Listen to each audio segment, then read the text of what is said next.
Patay ang isang lalaki matapos barilin sa Dasmariñas, Cavite. May lead na raw ang pulisya kung sino ang posibleng gumawa ng krimen. May unang balita si Bam Alegre.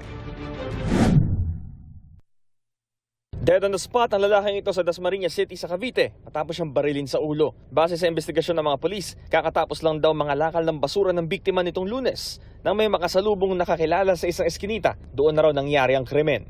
Di umano ang suspect ay isang barangay tanod. Ayon sa naging investigation, bali nagkasalubong tong biktima at saka tong suspect. Tapos noong dinaanan nila yung parehas na pagtalikod nitong biktima, bigla na lang siyang binaril ng suspect.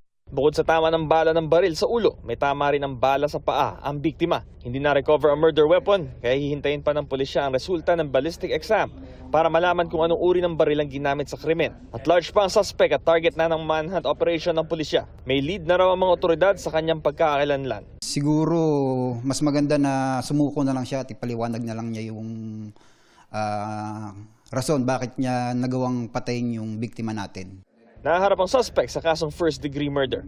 Ito ang unang balita sa Dasmariñas City, Cavite. Bam Alegre para sa GMA Integrated News. Kapuso, huwag magpapahuli sa latest news and updates. Maging una ka sa balita at mag-subscribe sa YouTube channel ng GMA Integrated News.